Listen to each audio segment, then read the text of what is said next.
Je veux demeurer près de toi, être purifié dans ta présence.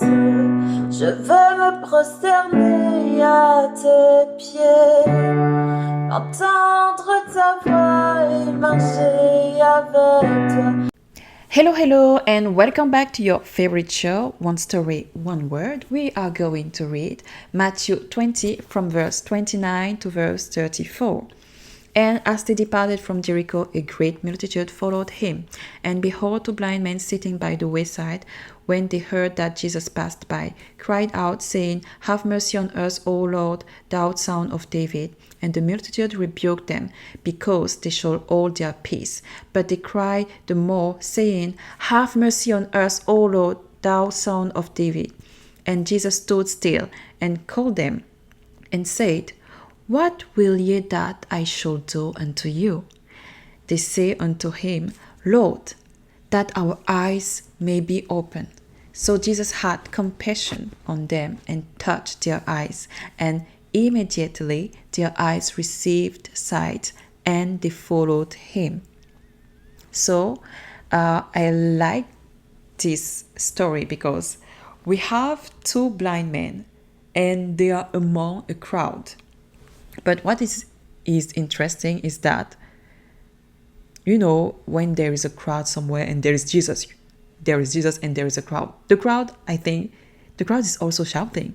But why are they trying to rebuke the blind man? Why? The second thing that is also interesting here is that they had to cry out louder for Jesus to finally stop.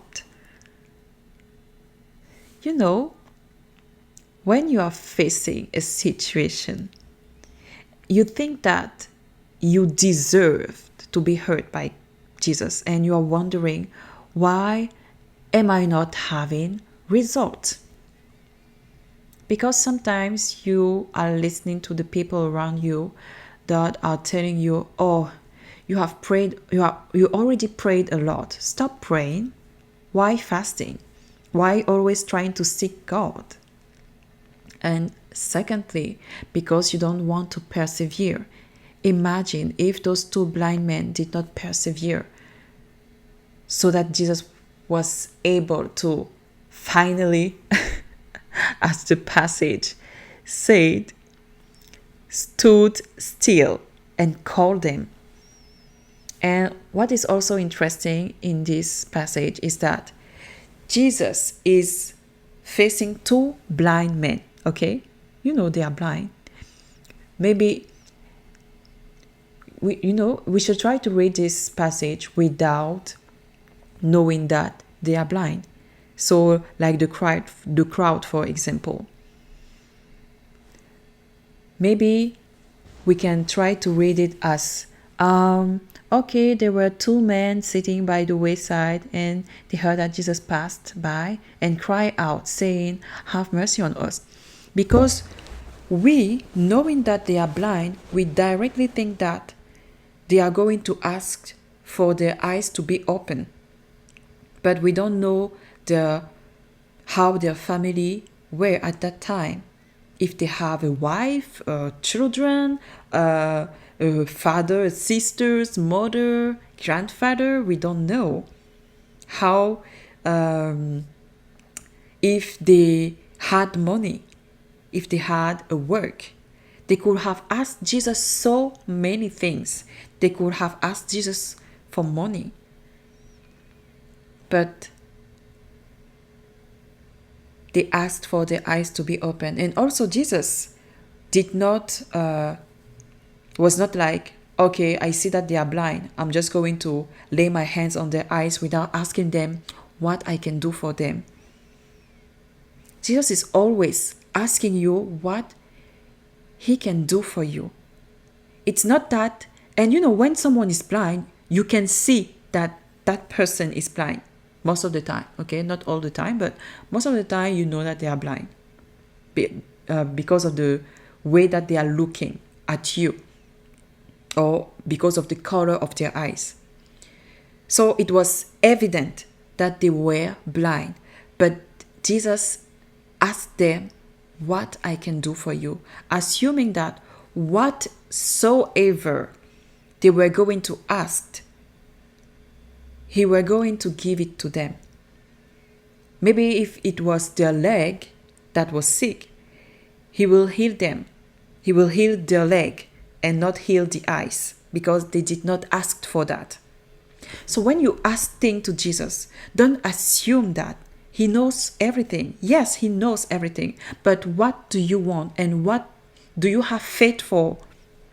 Because those blind people have faith that Jesus was able to heal them, to give them sight.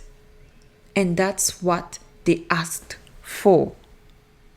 So what we should really learn about this passage is that, first of all, even if there's only one person, because the blind men were two, so only another, they were supporting each other. Even if there is only one person who is supporting you in your prayer and everybody else is mocking you or intimidating you, don't stop crying out to Jesus. Persevere again and again until Jesus stands still for you. Secondly, be specific when you are asking Jesus things, because that's what he's going to act on. And make sure that what you are asking for, you have faith for that. And we also see that after the miracle, they directly follow Jesus. So after seeing the hand of God in your eye, in your life, and in your eye too, the eye of your heart, always give him your heart. Be blessed.